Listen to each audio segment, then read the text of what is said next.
Labadiena visom ir visiems. Čia su jumis sveikinasi Virginija, kaip visada. Ir šiandien sugalvojau parodyti savo naujausius pirkinius. Tai didžioji jų dalis yra iš Temu, o kai kurie yra iš kitur. Tai jeigu trumpai, tai čia yra pirkiniai, kurie susiję su siuvinėjimu. Taip pat būna aš iš Temu užsakau arba iš AliExpresso, kas yra susiję su siuvimu arba audimu, nes ir kito užsiimu. O šiandien tiesiog apie siuvinėjimą. Tai iš dalykų, kurios nusipirkau ir dar nepanaudojau, tai yra va šitas vaškas siūlom. Pasižiūrėsim, ar bus naudos, nes turiu planų. Šita juostelė yra skirta specialiai vienam jau pabaigtam dizainui apipavidalint. Šito dizaino jūs nematėt, nei pradėtuko, nei pabaigtuko, bet mažu parodysiu.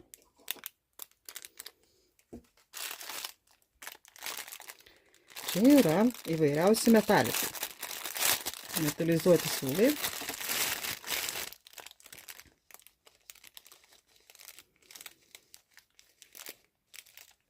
Irgi turiu jiem planų. Ir prisipirkau krūvą gumiukų. Jie šiaip skaitosi, kad yra skirti ritelių siūlams suspausti siuvimui, bet aš juos dažnai naudoju būtent siuvinėjimui. Tai tarkim, kaip šičia. Čia yra pats rėmukas irgi, toks mažutis irgi iš Temu. Tai jis man ir va patiko. Paprastai standartinė yra va tokio va dydžio. O aš pamačiau, kad yra mažutis ir būna visai patogu, kad, tarkim, jeigu turi per mažai medžiagos ir netelpa į lankelį, trūksta kraštuose ir neprisisiuvi iš šonų. Tai šitas visai smagus tokiem mažiem darbeliam. Ir tuo pačiu vat, jame likusią atliekamą medžiagą prispaudžiau su tokiais gumiukais. Taip, gumiukai paeina į šoną. Tai aš jų va čia visą maišą nusipirkau. Ir, tarkim, irgi šitą rėmą, man atrodo, jūs jau galėjot matyti. Tai irgi gana dažnai parduodamas. Nesunku rast, kainuoja apie 15 eurų šitas rėmas. Mažutis apie 90 eurų. Bet tikrai labai smagus rėmai, nes lengvai šitie klipsai eina, 2 klipsai viršui du apačioj, užsideda ir tikrai gerai prispaudžia. O šoninius įtempiklius pasidariau pati, tai irgi spaustukus parsisiunčiau iš Temu, o gumytę apvalę turėjau namie. Ir čia jau paraleliai tarška dar irgi vienas pirkinys. Tai yra tokios mažos dėžutės karoliukam. Ir taip pat parodysiu ir jų daugiau. Tai čia yra šiek tiek didesnės ant dėžutės su savo pagrindinė dėželė. Taip, lysklaukan. Galit matyti, kad šiek tiek skiriasi. Ir šičia aš pati jau sudėjau į šitas 2 dėželės. Irgi iš Temu parsisiunčiau dalykėlių rėminimui. Tai yra kilputės prisukamos. Nes, tarkim, jeigu naudoju senus rėmus, tai jie ne visada turi kilputės, arba ten būna tiesiog skylutės pakabinimui ir tas ne visai tinka. Arba dar kokių nors dalių trūksta. Ir turbūt dažnai siuvinėtojai susiduria, kad įprastinių rėmelių spaustukai yra skirti ploniem dalykam, popieriui, grafikai, kartonui maksimum. O mūsų įrėminti siuvinėjimai, jie dažniausiai būna storesni. Tai irgi užsisakiau tokių prispaudiklių. Tokių spaustukų reguliuojamų, kuriuos irgi galima prisukti ir tada naudoti. Taip.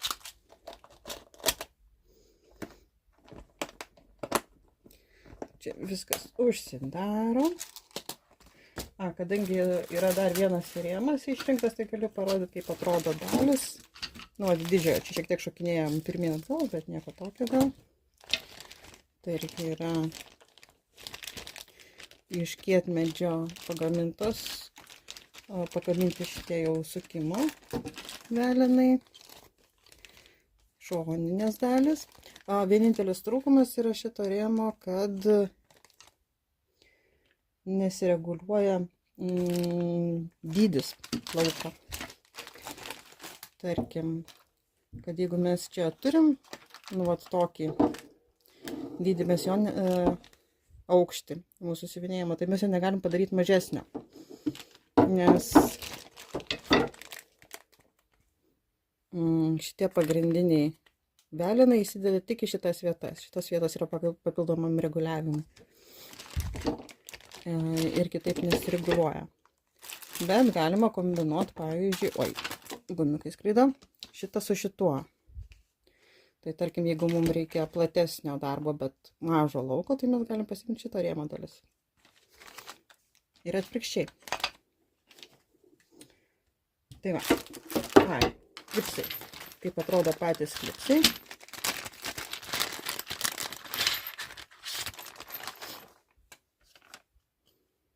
Irgi čia viskas pakankam aiškiai parodyta, kaip jie užsideda. Šitas griovelis įsistato į griovelį pagrindiniam velinę pagaliukę. Ir įsistato labai lengva. Tikrai vienas iš lengviausių dalykų. Nes vijūnų siuvinėjau ant rėmo, kuriame įsitempti reikia. Apačią ir viršų reikėjo prisisiūti. Tai buvo sudėtingiau. Šičia labai lengva, jeigu reikia pasikeisti kažką. Dabar parodysiu vieną kitą didesnį pirkinį. Tai konkrečiai vieną, tai šitas yra pats didžiausias. Nors nerėmas didesnis pagal matmenis. Čia yra dėžutė, kurią aš panaudojau, 4 aukštų dėžutė, kurią aš panaudojau jau savo siuvinėjimų siūlams įsidėti, surašiuoti. Irgi visos dalis pakankamai kokybiško plastiko ir gerai laikosi. O vidinės pertvaras aš pasidariau pati, irgi parsisiuntusi tokį skaidrų akrilo lakštą. Buvau jį parsisiuntus tam, kad rėmint traukti ant jo darbus, bet jis tam per plonas. O štai jis sulaukė savo šlovės valandos šičia. Taip pat naudoju plastikinės riteles. Irgi iš ten pat. Tai mano atveju puikus pirkinys. Taip, ir čia yra visos. Ir aš taip pat būna naudoju dar ir popierinės.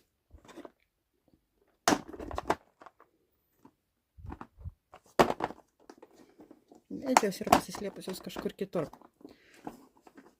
Tai nuolatiniam laikymai, kodėl čia įdomu susukta, nes susukau.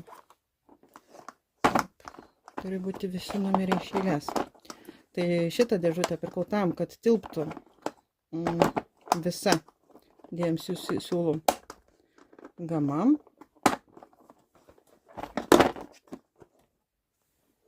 Ir apatinėje dalyje dabar laikau papildymus visų siūlų. Tai čia irgi juodas, visokios ekrių ir yra jau supirkta dizainam, kurios planuoju siuvinėti.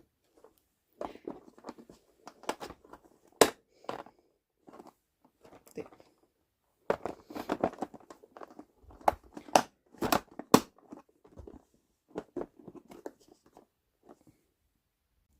Ir kodėl aš ieškojau tokios dėžutės, panašių dėžučių tiek Temu, tiek AliExpress būna gana daug, bet dažniausiai jos būna žemos.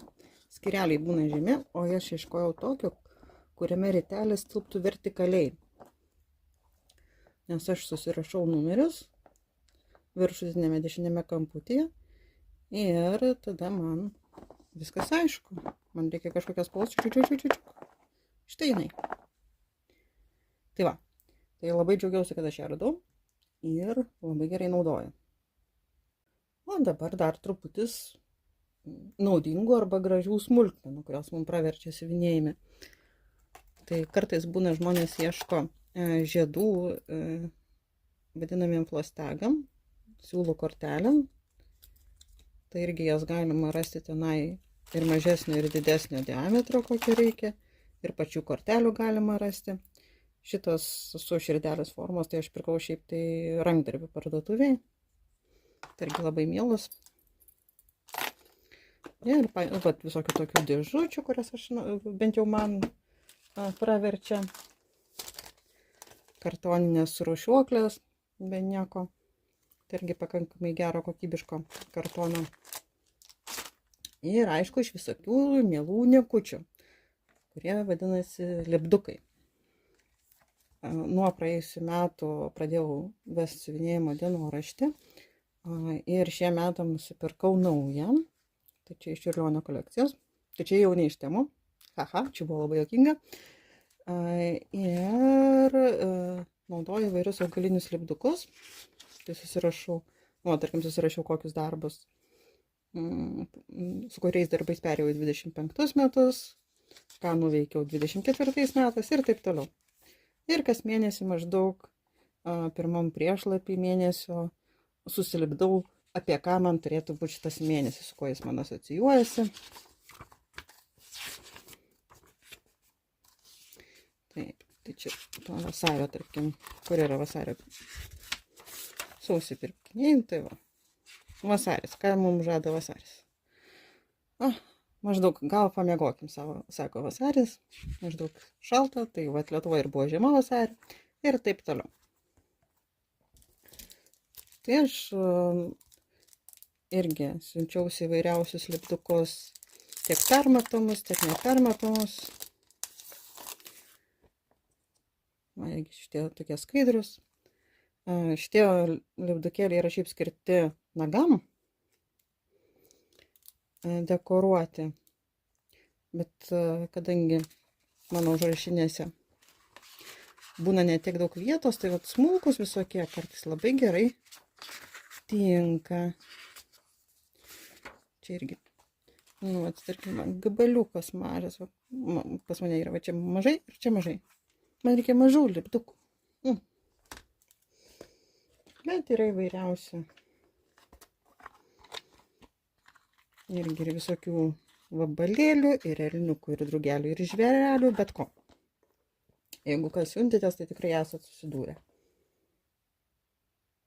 Dar ką radau toje pačioje vietoje, bet neradau, tarkim, ko nėra daugelėje mūsų parduotuvių rankdarbių, tai yra spalvota plastikinė kanva. Tai aš radau juodos, rudos, raudonos, oranžinės ir alyvinės. Dar buvo žydra, bet man nelabai patiko. Tai parsisiunčiau atspalvius, kokius potencialiai galėčiau naudoti ir matyčiau siuvinėjimuose. Dar ką siunčiausi ir kas būna visai naudinga siuvinėjant, tai yra vandenyje tirpi kanva, ant kurios galima spausdinti. Tiksliau ne kanva, o toks neaustinis. Neaustinė medžiaga, ant kurios atspausdini su spausdintuvu piešinuką, dažniausiai liaujuoju siuvinėjimą ir gali spausdinti. Tai irgi visai norėjau išbandyti. Ir paprastiem kažkokiem raštelėm eskizuoti, kai norisi ar persipiešti, ar kažką pasikoreguoti, tai irgi vat tokį languoto popieriaus bloknotėlį su plėšomais lapais užsisakiau. Dar norėjau pasidalinti dalykų, kurio nerekomenduoju. Tai irgi, jeigu užmatysit, būna toks irgi siuvinėjimo rėmas su saulėgrąža viršelyje ir su tokiais baltais klipsais. Tai jo nerekomenduoju, nes, tarkim, susirenka ir viskas čia tvarkoje užsisuka, bet šitie balti klipsai absoliučiai nieko nelaiko. Ir buvau tada parašius ir man tiesiog grąžino pinigus ir paliko man šitą daiktą. Tai pagalvojau, irgi jums parodysiu, ko galima būtų vengti. Nebent jeigu jūs turit kažkas geresnę patirtį su konkrečiai tokiais rėmais, tai galit pasidalinti komentaruose, galbūt irgi bus kažkam naudinga. Nes ką aš galvoju su rėmu, tai tik tai padaryti, kad prišaudyt su stepleriu juostelę ir tada prisiūt, kad būtų prisiuvama prie šitų šonų. Nes taip čia viskas susirenka ir yra mums gan gerai pažįstamas rėmelis. Dar ką siunčiausi, tai yra įvairiausi siūlai siuvinėjimui karoliukais. kadangi aš karoliukais siuvinėju nedaug, bet po truputį pradedu ir pradėjau verti apskritai sodus iš karoliukų, tai aš buvau susidūrusi problema, kad mano turimas valas siuvinėti buvo per plonas ir šitie stikliniai vamzdeliai tiesiog jį nupjaudavo. Tai aš prisisinčiau visą kolekciją įvairiausio storio valų ir taip pat ten dažnai pasitaiko įvairiam ten apyrankėm, tai yra tokie elastingi valai. O čia šitas yra jau pradėjau net verti sodą iš naujo, jau ant to stipresnio valo ir kol kas viskas su juo tvarkoja. Tai čia yra nesuktas siūlas karoliukams siuvinėti arba siuvinėjimai metalizuotais siūlais būna prikabinimui ir grinai jau tokie stiprus karoliukų siūlai.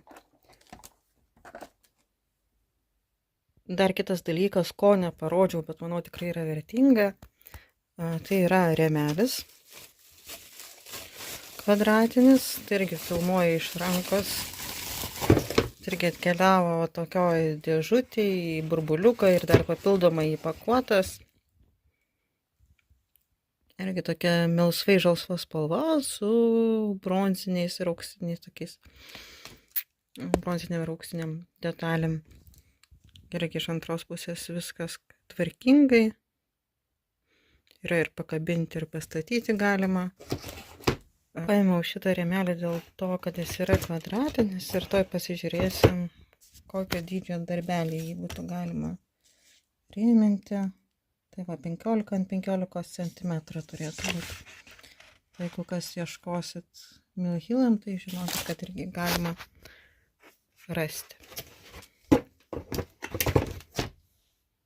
O jums fone visą laiką matėsi vienas iš senesnių mano pirkinių, tai yra etnografinis rankšluostis, tai austas naminiams stakliams su nėriniu gale prisiūtas, susiūtas rankom, tai yra atlenktas apačioje yra čia ir šitoj dalyje ir siuvinėtas grandinėlė tokiais raštais. Tai čia irgi galima pasižiūrėti, kaip atrodo antra pusė.